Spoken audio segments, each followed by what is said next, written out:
Hello everyone. So it is 7:30 here in Alaska. It's a little bit of light in the sky. It's still pretty dark though. I mean, days are getting longer, but it is what it is. You live farther north, it's dark in the morning. So I want to come in and just I've done a tour of this space before, but I wanted to talk a little bit about just kind of creating.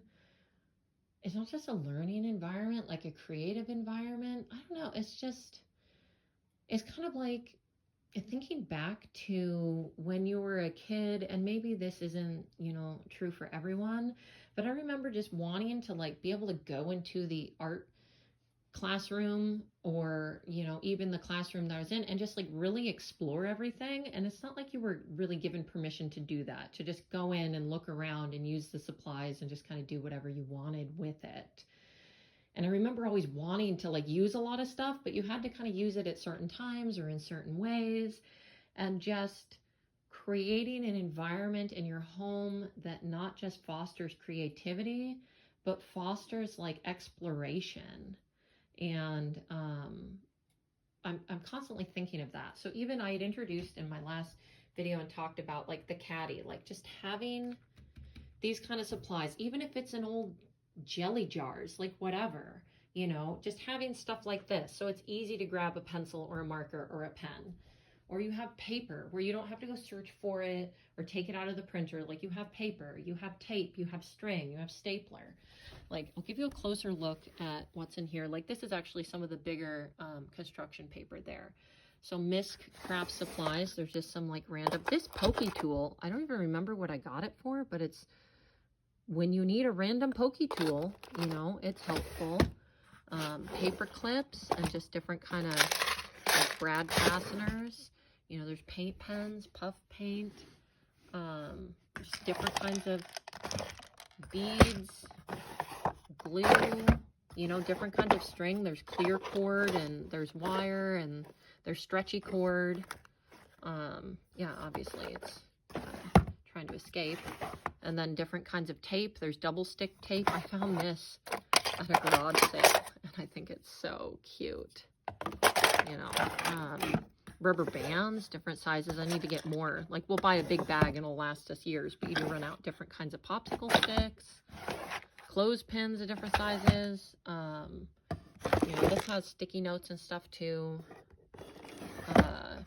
And then within the scissors, there's also like different kind of hole punches. There's, decorative scissors. Just having this kind of stuff, like this kind of paper, because you can pull it out. So I've had my son make really long. Oh, I just used up the rest of that roll. I'm gonna have to replace that. I do have a replacement downstairs, but you can pick it. It could be 5 feet long, which is fun. Actually, one of my dreams is to have those big paper rolls like they have at the schools, the like giant ones with the colored paper.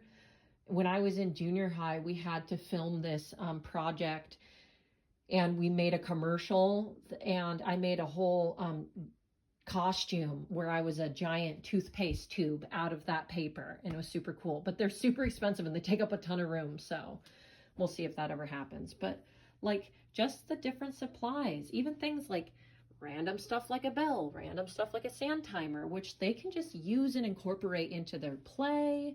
And even at 10, my son's in 5th grade now, he learns so much still through play. Having a good pencil sharpener, it sucks when you have a crappy pencil sharpener that you have to keep using because it breaks off. Like having good quality art supplies, like if you can save up for them, if you can get any kind of stipend in your state to help pay for them, if you could put them on a Christmas list. These are Prismacolor.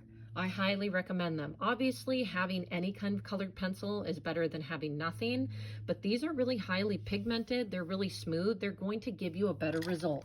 Same thing with the markers. Like we've been building up our collection for years. I've gotten them for birthdays a lot of time. They are highly pigmented. That streakiness that you're gonna get from like Crayola markers or whatnot, which we use in a pinch, but if we're making something we wanna be really nice, we use the Prismacolor. Get good quality art supplies and you will have better results, and better results are encouraging and make you want to keep doing it. We use Sharpies, crayons. My son has known how to use a glue gun by himself since he was 5. My tip is I have both high temp and I have, where is it? Low temp. See, low temp. When your kids are little, have them use low temp. It'll hurt if you get your fingers on it, but it won't leave a blister. The high temp will. So I would say maybe save those for when they're older. But he knows how to use it. He knows how to plug it in. He knows how to put it away. Like this stuff is just kind of, you know, you never know when you might need a magnifying glass or a spyglass or a counter. Oh, we actually use this on Halloween because we live on a street that gets, the street next to us gets shut down. And so that's where all the kids go. And then they circle around and come down our street. So we were trying to keep track this year. I think we had over 500 trick-or-treaters. Pretty crazy, but this is, you can use this for any number of different things. This is a pair of binoculars in there, you know, if you see something interesting, see some birds. You know, there's some different stuff here. This is a light board. I can show this later. This is cool. This plugs in and you can, we have like different like clear shapes that you can put on it, or we have like x-ray sheets that you can put on it. There's different tools here that you can use. Like my son knows how to use the X-Acto knife. Like kids as young as really, like if they're supervised and you train them how to use them safely and properly. There's been a couple times where he's lost his privilege to use certain things because he wasn't necessarily being safe with them. But like empower them to know how to use this stuff, because if you don't, they might grow up and still not ever know how to do it or trust themselves to figure it out. But like, you know, I'm going to go just show you a few things in my son's room real quick that are just some examples of stuff that he's made with this stuff without prompting from me, just on his own because it was there and available and he was inspired. So here's one thing here. This was after watching Home Alone, and that's his battle plan, and that's some of that big paper, you know, and he was trying to make it look like a little kid drew it. So he'll do different styles. Downstairs with the supplies, we have one tote that is just clay tools and different kinds of oven baked clay, like Sculpey clay. So he made these guys, and he made this Pickle Rick. No, he does not watch Rick and Morty, but he has older teenage brothers. His oldest brother is almost 19, so he kind of knows of it. And so he made this guy, and then he actually made another one for my best friend for her birthday. These ones are kind of in the shadows because they're behind some of his Lego stuff. He was running out of wall space, but I believe this is from Adventure Time. Yeah, because there's Jake the dog. But he made all these guys, which I thought came out really cool. He actually made one out of Lego too, but I think he had to take it apart because he wanted the pieces for another build. This is another one. We just have, you know, popsicle sticks. We have pipe cleaners downstairs, googly eyes, all kinds of stuff. So he got this little fork in a meal when we were out one day, and he came home and he knew exactly what he wanted to do with it, was make his own forky. Here's a couple of his other clay creations. And then for the most part, I mean, pictures, pictures, pictures, pictures, pictures, more pictures. This is his door, and I'm kind of sad because we're going to take this stuff down when he moves downstairs, and we'll see which ones, you know, he's actually going to keep. On his new door, he might start over with new pictures.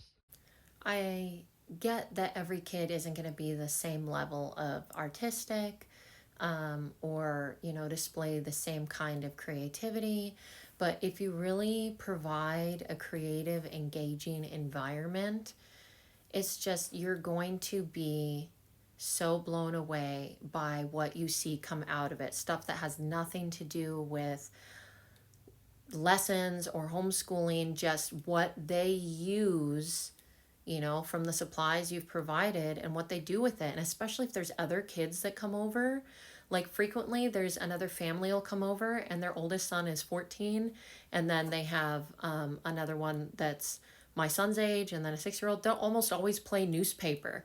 And the oldest son will go down and get our typewriter and bring it upstairs, and he'll start typing up newspaper articles, and the other kids are the reporters, and they're like gathering all this stuff. And the one kid is like making lunch with like pretend food. I mean, it's like the collaborative creative play using a combination of toys and materials and supplies and notepads and pencils and going and doing interviews and using a Polaroid camera and taking pictures. And like, it's just providing the environment and then just giving them the freedom to explore it is, I'm not going to say I went into it knowing what I was doing, but I'm saying in hindsight, it was the best thing we ever could have done.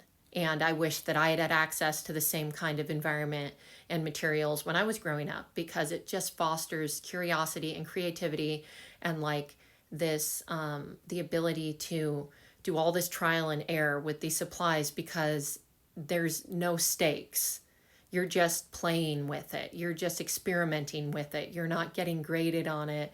It doesn't matter if it doesn't work out. And so there's this freedom to just play that I think if you can hold on to will serve you your whole life.